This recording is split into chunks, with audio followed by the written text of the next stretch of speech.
अहमद भाई आपसे एक मुश्किल सवाल हमेशा की तरह पूछूंगा। माइक हेसन पे काफ़ी बात की आपने कि उन्हें समझ में नहीं आ रहा क्या करना है, क्या टीम खिलाए जा रहे। मगर माइक हेसन वो हैं 2012 में न्यूजीलैंड के कप्तान बने और 2015 में coach sorry coach head coach बने और 2015 में न्यूजीलैंड को जो है उन्होंने बेहतरीन टीम बना दिया और वो फाइनल तक पहुंची। उन्होंने या मैकैलम ने? दोनों ने मिलकर भाई हेड कोच तो ये थे, इनको न्यूजीलैंड की तारीख का सबसे कामयाब कोच कहा जाता है न्यूजीलैंड की तारीख का। तो ये बताइए कि हमारे यहाँ आके इनको क्या हो गया? क्या आप कह रहे हैं पॉलिटिक्स भी हो रही है, इस्लामाबाद यूनाइटेड वाला चक्कर भी है, फलां भी है, फलां भी है। ये माइक हेसन ही है या माइक हेसन भी नहीं है? हाँ, माइक हेसन की भी कुछ मजबूरियाँ हैं।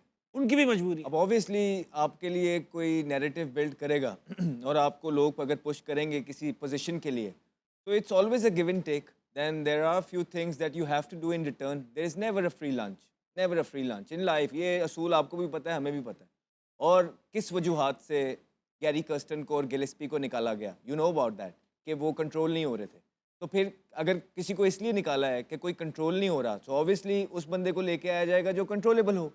तो फिर ऑब्वियसली ये सारी चीज़ें कंट्रोल करनी थी जो अब माइक हेसन अंदर कर रहा है।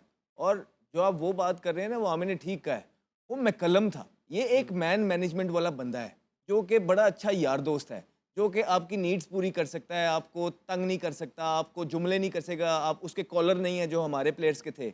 आपको कितनी दफ़ा ये सुनने में मिला होगा कि हमारे प्लेयर्स के जो है ना कॉलर ही नहीं नीचे उतरे। वो कोच बन के भी ऐसे ही लग रहा था उन्हें कि अभी भी वो बॉलिंग ही कर रहे हैं या बैटिंग ही कर रहे हैं। तो ये चीज़ें उसमें नहीं है। लेकिन जहाँ तक पूरे की पूरी क्रिकेट उसको दे दी जाए कि भाई तू ही तू है, तो यही होता है बेसिकली। जब कोई हम बाहर से बुलाते हैं ना, उसको जो है ना इतना फ्री हैंड दे देते हैं कि उसकी उतनी शायद कैपेसिटी नहीं होती है। अब ये उनकी अगर न्यूजीलैंड की टीम की बात कर रहे हैं, वो मैकलम ने बिल्ड की हुई थी, उनको रोल्स की क्लैरिटी थी, वो पेडिग्री वाले प्लेयर थे, वो स्किलफुल प्लेयर थे। इस वजह से वो जो है परफॉर्म कर रहे थे। अच्छा, आपके अभी तो players लूक जो रॉन्ग हैं- की अभी आया तो देख हाँ, लें, अभी भी उनकी टीम अच्छा खेल रही आपके है। जो प्लेयर्स हैं क्या वो उस पेडिग्री के हैं जिनकी आप बात कर रहे हैं? अभी इसने बताया ना आपको, आमिर ने, कि सेनेटर ने क्या किया है जब आउट हुए थे। ये पेडिग्री वाले प्लेयर होते हैं ना। आपको बताया ना हेनरी क्या कर रहा है, आपको बताया ना केन विलियमसन क्या करके गया है दुनिया के लिए। अभी जो एलन आया या साइफर्ड आया या फिलिप आया है, तो आप ये पेडिग्री वाले प्लेयर हैं, इनको आप कुछ कहेंगे ना तो वो समझ जाएंगे, वे स्मार्ट हैं, इनकी गेम अवेयरनेस अच्छी है, ये लोग फिट हैं। जब आप फिट होते हैं, गेम अवेयरनेस अच्छी होती है, आपको कोई इंस्ट्रक्शंस मिलती हैं तो आप उसको बेहतर से बेहतर तरीके से फुलफिल कर सकते हैं। क्या हमारे प्लेयर्स वो हैं जिनसे वो काम लेना चाह रहा है? आधा तीतर आधा बटेर खिला खिला के बेड़ा कर। फिर आप जितने मर्जी अच्छे प्लेयर खिला लें, इवन 10 प्लेयर जितने मर्जी अच्छे खिला रहे हैं शॉर्टर फॉर्मेट में, लॉन्गर फॉर्मेट में चल जाते हैं। आप एक भी लाइबिलिटी कैरी करेंगे ना जिसके आपने जो है ना, अगर आप जिस आपने सेक्रीफाइस की हो अपनी चीज़ें या थोड़ा गार्ड डाउन किया हो, तो वो एक्सपोज। आप देख लें कि शादाब के साथ क्या हो रहा है। वो ही एक इंसान है या उसके साथ एक आधा हो रहा है जिस पे घूम फिर के मैच आ रहा है। 17 हुआ इंडिया के खिलाफ, 17 हुआ यहीं पे, और वहीं से सारा मैच जो है खराब हो जाता है। तो एक भी जो वीक लिंक होता है जिस पे आप कॉम्प्रोमाइज करते हैं और ऐसा लग रहा है कि कॉम्प्रोमाइज कर रहे हैं, तो वही आपको जो है ना फिर नीचे ले आता है। और यही अगर वो एक भी बड़ी गलती है पाकिस्तान टीम के अंदर, लेकिन ये सिर्फ प्लेइंग 11 भी अच्छी खिला लेते ना इन मैचेस में, तो शायद वो गलतियां छुप जाती। बहुत ठीक। राइट, तो ये मुझे लगता है एक एस्पेक्ट है कि वो प्लेयर्स जिनकी आप बात कर रहे हैं ना, वो पेडिग्री वाले स्किलफुल प्लेयर हैं और वहां पे लोग इतनी स्क्रूटनी नहीं करते। यहाँ बड़ा प्रेशर डिवेलप आप हो ये जाता कह है। रहे हो पाकिस्तान के साथ बेस्ट कोच भी लगा दिया जाए, रिजल्ट्स नहीं निकल पाएंगे? नहीं नहीं, ऐसी बात नहीं है। कॉम्प्रोमाइज नहीं होना चाहिए चीजों के ऊपर। अहमद की बात को कैरी करूंगा, जैसे इसने प्लेयर्स का कहा ना, हमारे लोग यहाँ पे पता है क्या कहते हैं, 2-3 प्लेयरों का नाम लो ना तो आ जाते हैं उनको डिफेंड करने, और गलत डिफेंड करने आ जाते हैं कि ये 2-3 ही प्लेयर क्यों, इन पे क्यों क्रिटिसिज्म हो रहा है। मैं बताता हूँ क्यों हो रहा है। ये जो 4-5 प्लेयरों का नाम हम सारे इधर उधर चैनलों पे भी आप सुनते हैं, अब शुरू हो गया नाम लेना, वो इसलिए कि 2023 में इन्होंने सेंट्रल कॉन्ट्रैक्ट नहीं साइन करना था, अपनी मर्जी के पैसे साइन करवाए। जी जी, ऐसा हुआ। 65 लाख पर मंथ लेना है भाई हमने, वरना हमने सेंट्रल कॉन्ट्रैक्ट साइन नहीं करना। ठीक, तो फिर ऐसे ही प्लेयरों से साइन होगा ना जिन पे क्रिकेट बोर्ड ने इन्वेस्ट किया है, फिर आपके मर्जी के आपको पैसे दिए। ए कैटेगरी का 65 लाख था, बी का 45 टैक्स काट के 45 आता है। तो भाई जिन प्लेयरों पे इन्वेस्ट हुआ है तो उन्हीं का नाम होगा ना, उन्होंने अपनी मर्जियां करवाई हैं भाई, हम नहीं साइन करेंगे, हम ये करेंगे, तो भाई उन्हीं का नाम आएगा। फिर रिजल्ट्स कहाँ है? तो फिर ये गलत डिफेंड ना करने आ जाया करें कि इनके साथ गलत हुआ है, इनका क्यों नाम लेते हैं आप। इससे एक बात आगे बढ़ा देता हूँ। सबको पता है कि क्या हुआ सेंट्रल कॉन्ट्रैक्ट पे, वो कौन से एजेंट्स थे, वो कौन लोग थे जो साइलेंस बने। वो जो केस है वो अभी भी पेंडिंग चल रहा है, उसका कोई रिजल्ट नहीं आया हुआ।